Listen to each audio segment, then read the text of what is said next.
First thing in the morning. No. Good morning, everyone. It's 8 o'clock. This is Shannon Switkowski from the Cardio-ECHO Hub at Case Western Reserve University in Cleveland, Ohio.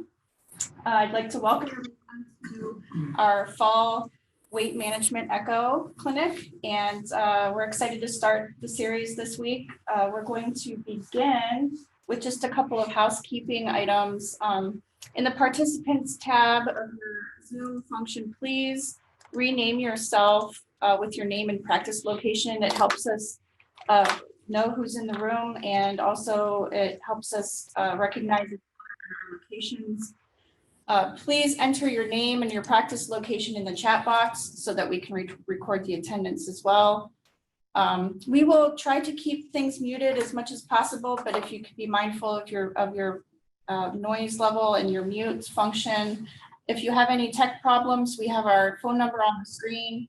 And if you do get disconnected, please click the Zoom link to join again. And if you have to use the phone number is there that you can call again. So we're going to start with some introductions around the room here at the Cardio Hub. Again, I'm Shannon Switkowski. I'm the clinic coordinator, and I'll go to my left here with Dr. Jim Werner.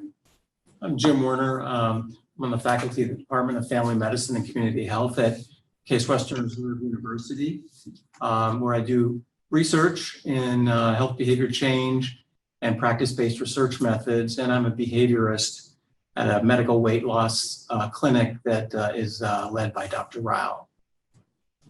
Thank you, Jim. I'm Goutham Rao. I'm going to be your course director for this particular ECHO series. I have a number of roles. I'm the chair of family medicine and community health at Case Western and university hospitals.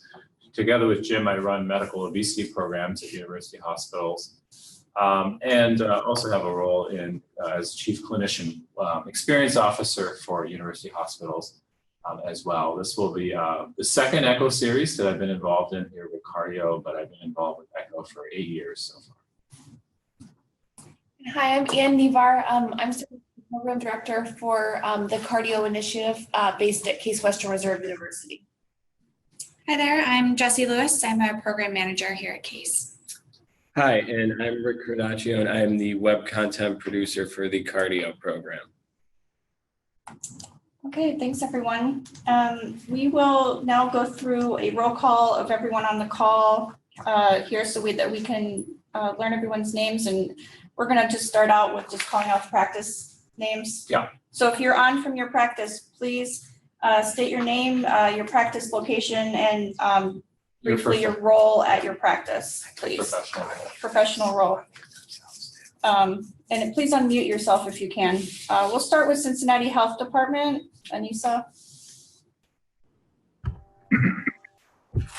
Hi, Anissa Shomo, I'm family medicine, and I take care of patients. I'm a direct primary care provider, and I help with the partnership between Cincinnati Health Department and University of Cincinnati. Thank you. Thank you. Cleveland Clinic Akron General. Shweta. Yeah, hi, I'm Shweta Diwakar.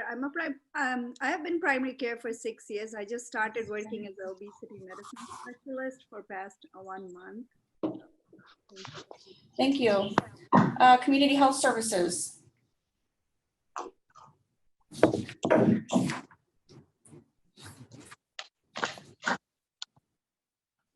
Laura. Family practice at Community Health Services. And then we also have Dr. Creedy Aurora, but she just stepped out for a second. Okay. Great, thank you. Crossroad Health Center. Bob Mayan, I'm a site nurse.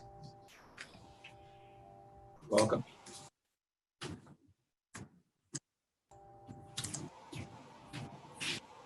Anyone else from Crossroad? I'm Kathleen Woods. I'm a diabetic educator at Crossroad. Good morning.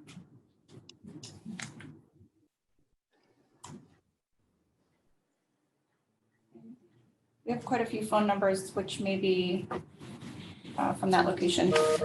Direct primary care services. Paige. Hi, I'm Paige. Sorry, I'm getting a little bit of feedback. I'm Paige Kyle. I am faculty at Ohio University and also have my private practice in the direct primary care model as well. Thank you. Ohio State University Total Health and Wellness.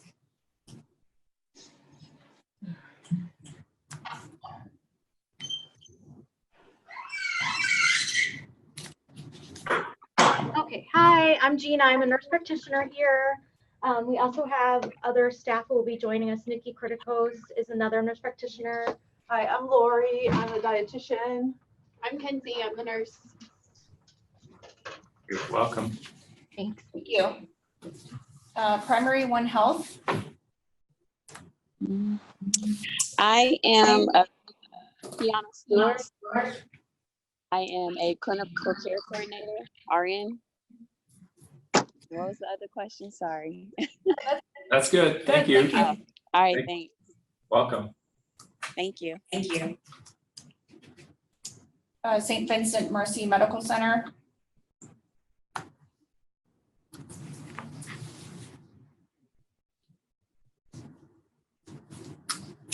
Okay. Summa Health Medical Group. Sunny. Hey, sorry, I was trying to. Okay, go ahead. I'm a faculty physician here at the Family Medicine Residency Program in Akron City Hospital. Thank you. Yeah. Tina Joyce.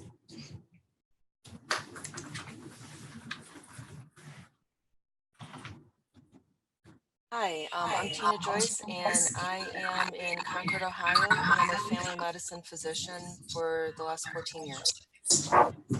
Great, thank you for joining. University of Toledo Internal Medicine Residency. Hi, my name is Nicholas Horn. I'm an internist at University of Toledo. I also saw Akram Asali sent me just a personal message. He's having problems with his mic, but he's a physician assistant that works in our clinic as well. Great, thank you. And I'm Mary Lee Clemens. I'm a clinical pharmacist who works in the internal medicine department. Thank you. And I saw Victoria earlier. Yeah. Victoria. What? Muted. Victoria left. Victoria, are you there? From Toledo? Oh, we hear you now. Hi, I'm Victoria Webb, and I work at the University of Toledo, and I'm going to be working with dissemination for this part of this grant. Okay, great. That's everyone. All right, thanks everyone. Rick, we can have the next slide. Yes, go ahead. Dr. Roberts with Crossroad is also present. Thank you. Welcome. Did we miss anyone else? We have our observers on the phone, but I don't, the time. Yeah, I don't think we have time to. Okay. Welcome to our observers as well. Thanks Welcome for to joining. all our observers. So I just want to give you some context for this particular series, and we'll go through some additional basic items. So in terms of disclosures, you can read these as is. I do not have any relevant disclosures, neither does Dr. Werner this morning. Hopefully Dr. Brzezinski will be able to join us as well. Dr. Taylor is actually out of the country right now. He will not be. Yeah, I'm here, Goutham. Oh, Adam? Oh, thank you. Thank you for joining us. So you can read Dr. Brzezinski's disclosures on the slide. Next slide. So the structure of ECHO clinics, I think, is that we're going to have a brief didactic session. This is our second series that we've done with cardio. We did hypertension previously, and we got some great feedback, great participation. But one of the areas for improvement was to go a little bit lighter on the heavy clinical content of pharmacotherapy, et cetera, and allow more time for case discussions. And so we follow that principle for this series as well. So I'm hopefully going to speak for only about 12 to 15 minutes. And my goal today is simply to get you excited about managing weight in primary care because it's presented such a huge challenge for such a long time. My own personal professional history with this goes back about 20 years or so, and I think everybody winds up in the same place. If you are passionate about preventing heart disease, you start to think, well, what can I do? I can be very passionate about smoking cessation, and one of my colleagues back in Pittsburgh, that is his whole life, basically. But I aimed for the other end. I was trying to prevent diabetes, high blood pressure, and dyslipidemias. And in that sense, everybody comes to the same place. You got to start young and start with children. And that took me to eventually become the director of the Pediatric Obesity Center at Children's Hospital of Pittsburgh over the course of 8 years or so. And I am also the former chair of the American Heart Association's Obesity Committee and serve on the National Academy of Medicine's Obesity Committee. So anyone with a passion in this area winds up in the same place, and we'll see how that infiltrates our primary care domain as well. So this session is simply titled, Why Does Obesity Fall in the Domain of Primary Care? Next slide, Rick. So after attending, I want you to be able to list three barriers that primary care providers face in helping patients with overweight and obesity. In reality, of course, you can come up with many more than three, but that should be the minimum. I want you to describe the term built environment, and we'll talk about a rationale in a moment. But even if you don't believe in what I'm saying, if you believe in the built environment rationale, I think it will be able to persuade not just you, because you're obviously interested in this issue, but many of your fellow providers as well. And I want you to kind of be able to go through the rationale in some detail. Next slide, Rick. So we all know that this is true. This has been published for about 20 to 25 years. Doctors don't talk about weight. It hasn't really changed much. So fewer than half of overweight patients and patients with obesity have been even told that particular diagnosis by their physician or nurse practitioner or whoever it happens to be. And there are reasons for it. It's not just that we're afraid of causing offense. Sometimes it's just that, it can be very overwhelming in a primary care encounter with someone with diabetes and smoking and heart disease, and they're on dialysis. And of course, they also have obesity, and I just don't have time, or it's just such a low priority. So we know that that's the case, and this has been a consistent phenomenon for some time. Next slide. So here's the disturbing thing, is that it seems that counseling has actually declined. It was better about 10 years ago, and these results from about 5 or 6 years ago. So the percentage of weight management counseling visits across the United States in primary care, which encompass some kind of counseling, whether it's, yes, you need to lose weight, or here are some dietary tips, actually seems to have gone down significantly over that particular time period. We don't have any more recent data, but it's unlikely that it has increased again. Next slide. So what are the key barriers? This is my classification system. Some of them you're probably already able to guess. One is poor knowledge. This is consistently poor. And when I talk about knowledge, the emphasis in this series is around communication. Anyone can look up the few drugs that are available for obesity, or what testing is required in the guideline. But how do I communicate effectively with my patient who has obesity? So knowledge is consistently poor. There are many reasons for this. Training in nutrition in medical school and residency programs is notoriously poor. There is a consortium of medical schools to which Case, for example, does not belong. I don't know who does in Ohio. I don't think any of the schools in Ohio do, but it's about 14 schools that plan to systematically address the problem. But unfortunately, even that hasn't done very much at all. It's just a very low priority in most curricula in schools and in residency programs as well. Of course, everyone cites the lack of time and resources and the ability to bill for obesity treatment, which has improved significantly. But nevertheless, that's a significant barrier. Access to treatments, yes, I can help you, I can address these things, but you really need to see a nutritionist, or you really need to consider pharmacotherapy or bariatric surgery, or whatever it happens to be, and you don't have access to that. And if you don't have access to it, it's unlikely I'm going to address it in primary care, because that leaves me in a precarious position. Attitudes have improved. The National Academy of Medicine committee, to which I belong, is primarily responsible for improving how patients with obesity are treated. by healthcare providers, and we'll talk a lot about that next week, not this week. But bias persists. This is a long-standing problem. I don't want to get into too many details, but children as young as age 3 or 4 develop negative attitudes towards people with obesity. By the age of 6, there are surveys that show that young children believe that other children with obesity are lazy, stupid, cheats, and liars are some of the terms that are used. And people wonder, where on earth is that coming from? It's not coming from the parents. It's largely coming from the media and even cartoons where characters with obesity are portrayed in a negative way. Bias infiltrates every aspect of society, especially there's a strong bias against women with obesity in terms of employment, etc.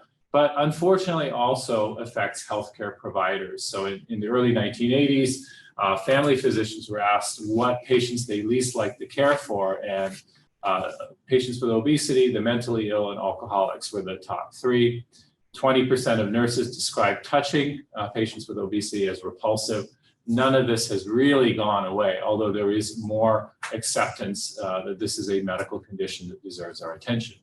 The second attitude that's a barrier is, am I responsible for my patients with obesity? I'll look after your diabetes, I'll look after your high blood pressure and your lipids and your heart disease and all the and your osteoarthritis. I will inject your knees, I'll do all of those things. But you really need to join Weight Watchers, or here's a referral to a nutritionist, and that's it, I'm gonna wash my hands of the issue. That attitude, unfortunately, is still pervasive. There are doubts that people have about the effectiveness of treatments. So I've been doing echo in the weight management or cardiovascular field for a long time, and it's easy to hear people's frustration. You know, I tried, I counseled, and it just didn't work. They didn't do anything I asked, or they didn't follow through, or they didn't go to the nutritionist, etc. And therefore, that's a significant barrier. Fear of causing offense, which we'll address in detail next week.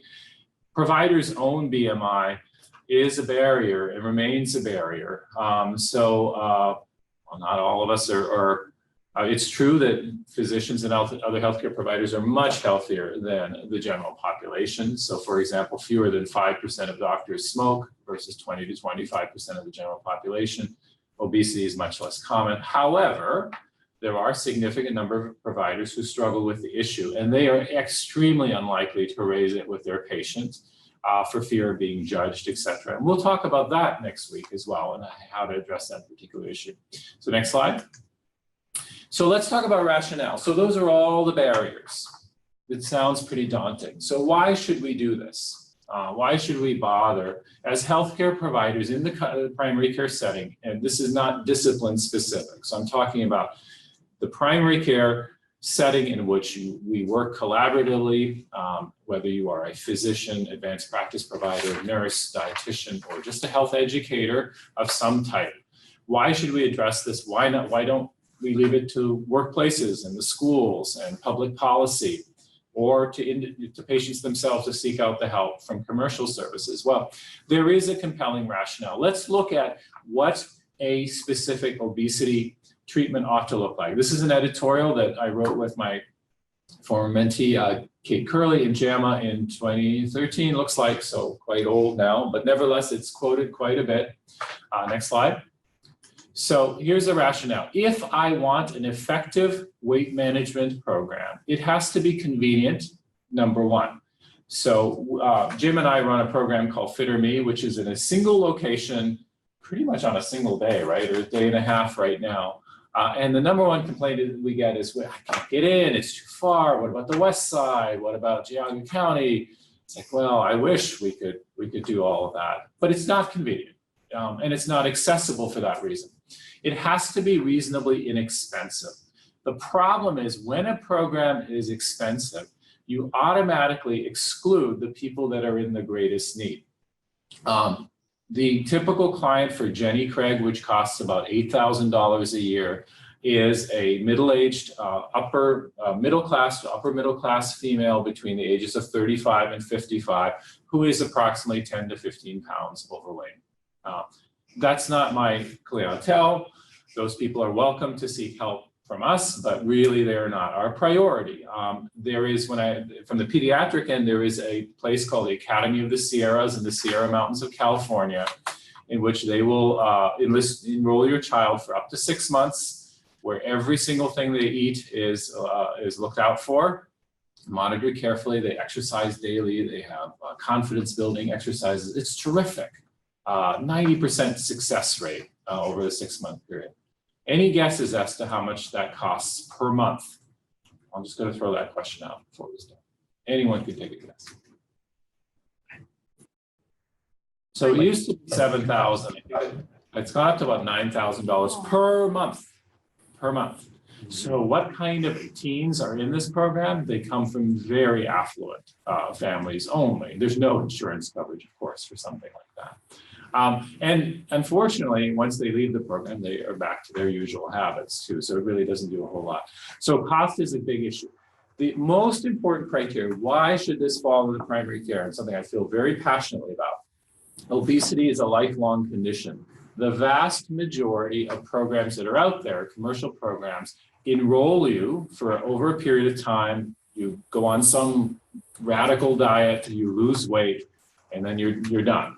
Once you run out of money or the program discharges you. That makes no sense whatsoever. So the Fit or Me program we run, for example, is a longitudinal program which engages people as they need to, even if they have become successful. Can you think of any other profession in healthcare that has the ability to engage and re-engage patients over the course of their lives? You don't necessarily see your orthopedic surgeon throughout the course of your lives, or once you've had your hip replacement, you're pretty much done at a certain point. So in primary care, because we have these lifelong relationships, because obesity is a condition that requires engagement and re-engagement, we are in a good position to do it. So even patients who've succeeded, we say, look, you're at a healthy weight now, but I'm guessing a few years from now, you're going to need some help again. So as your weight starts to creep up or you have some challenges, you come back and we will start the process again. Other reasons, trust and patient's wishes. This is important. And I face this a lot, and Jim and I face this a lot. So I have a dual role as both a primary care physician and a specialist. And especially when I was as a pediatric obesity medicine specialist, I know that when I made a recommendation to many of my families, they would come back and say, this really sounds great, but I really want to talk to Dr. Smith about it and see what she thinks. Because, I know I really like the visit that I had today, but she's been my doctor and she was my doctor when I was a kid. And I really want to talk to her and see if she agrees with you. We hear that all the time. My primary care physician sent me here because she really likes this program. I'm going to just run things by her. So there is an element of trust that primary care enjoys that other healthcare professionals do not. Finally, I think patients' wishes are very, very important. Consistently, survey after survey, we'll talk about this next week, patients want to hear more about weight from their physicians. It's not as if they're reluctant to discuss it. They want to discuss it. We have not shown the openness to do so. So keep that in mind. Final rationale is the built environment. So this is a hot topic, at least it was a few years ago. We don't hear too much about it anymore. But the built environment is defined as everything that is around us that is human-made space, essentially. It encompasses our workplaces, our schools, how our cities are structured, our food sources, our supermarkets, et cetera, et cetera, et cetera. I started my career in rural Ontario as a family doctor more than 20 years ago. I was only there for a year before I came to Pittsburgh. It was kind of exhausting, but I worked for a company that would put doctors in small towns for up to 2 or 3 weeks, which was wonderful because some of these towns only had one physician, and if he or she got sick or needed a break, they needed somebody very quickly. So it wasn't quite like a locum. Sad thing is you get to know people and then you have to leave again.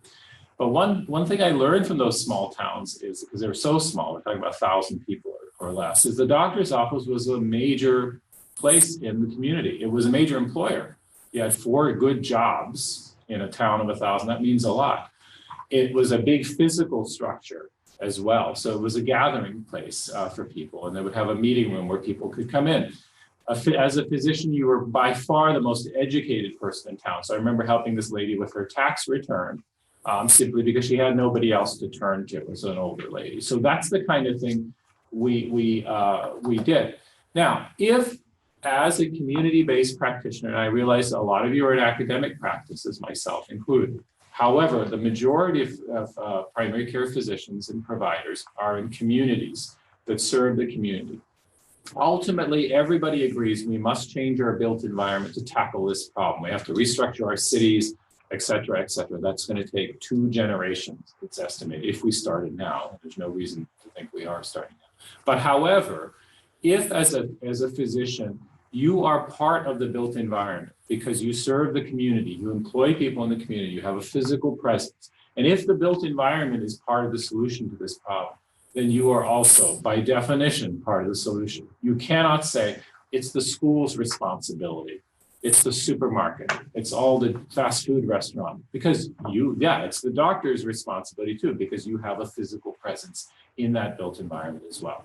So in 2019, there is no excuse for not tackling this problem in primary care, and I think the rationale is pretty clear. Next slide. So this is just one example that I've used a few times. David Hagan, who is president of the Illinois Academy of Family Physicians, he's a family doctor. He lives in this town called Gibson. I've never been there. From Chicago, it's really in the middle of nowhere, and he's very proud of that. The thing about Ohio is it's nice and evenly distributed, so ECHO is very balanced. 90% of anything that's important happens in Chicago and Illinois, and that's a concern for people downstate. So anyway, he points out that he built his office with local materials and contractors. You can imagine the benefit to that very small community. He has 8 employees, and he is a leader in that community. He's pretty much the mayor, even though he's not the mayor. So that tells you that he has an enormous impact on that tiny little town that goes way beyond the individual encounter. And therefore, he tackles obesity just as everyone else does. Okay, I think we, next slide, and we will stop there, and that was pretty good.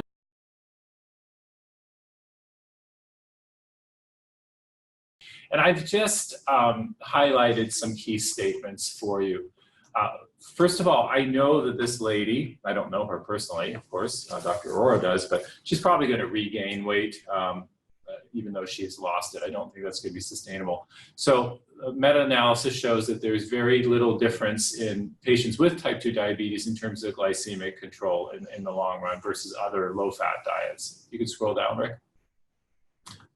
Some other key statements, the amount of weight loss you get is only slightly greater than a high carbohydrate, low fat strategy. And the energy expenditure is actually not much different, where it was actually greater with a low fat diet. So now, what are the problems with it? So basically, in terms of weight loss, it is not necessarily beneficial. And that's been shown in many ways and many times. First of all, it really is eliminating all carbohydrates. So you go into ketosis and you develop something called a keto flu, which is a very unpleasant experience. So at this workshop I was at, several people had experienced this, and it sounds absolutely miserable to me to be in ketosis for several weeks at a time. But they felt good because they knew they had achieved something at this point. Most people who pursue the keto diet are not actually doing a keto diet because they're still eating fruits, a little bread, a little something here and there. So they're on what they call a pseudo keto diet, and they can lose weight too. The key lesson here is they're on a diet. They're on a structured eating program. It doesn't really matter whether it's keto or something else. In this editorial, they point out the greatest risk is that you lose all the nutrients, the fiber, and everything else that comes from having unrefined carbohydrates, which are generally healthy. Here are a few key statements. Very, very few populations limit their carbohydrate intake to such a point that they go into ketosis. Even the Inuit, who don't have access to a lot of carbohydrates, they consume enough of it that they don't go into ketosis, or they have a genetic mutation that protects them. So other communities where people live a very long time, in Greece and Japan, for example, where bread and rice is consumed in significant amounts, nobody is giving up their carbohydrates to that extent. Bottom line is, wonderful that she's lost weight. I would approach it from a different strategy, which we're going to begin to talk about next week. So we have a couple minutes, maybe we can turn it over for some additional questions from the group.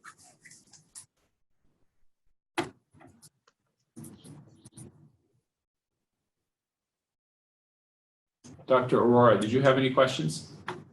No, I think that's very helpful, and I agree with you that my strategy with her would be to keep encouraging her to make these lifestyle changes. You know, like this was more of an empowering process, and that's what I would think I'm going to focus on with her. She's also trying to get a full-time job, and I know when that happens, maybe she won't have that much time to maintain and sustain this. So again, that would be a challenge, but through, like you said, motivational interviewing and through seeing her regularly for this, I think she'll be okay. Great job with that patient. It sounds like a really interesting patient. Thank you. So if there are no other comments, Rick, I think we can go to our final announcements. Reminders. Okay, thanks everyone. In your inbox, you should have a survey from me. Please check your spam folders. I know sometimes it comes from RedCap and it goes to spam.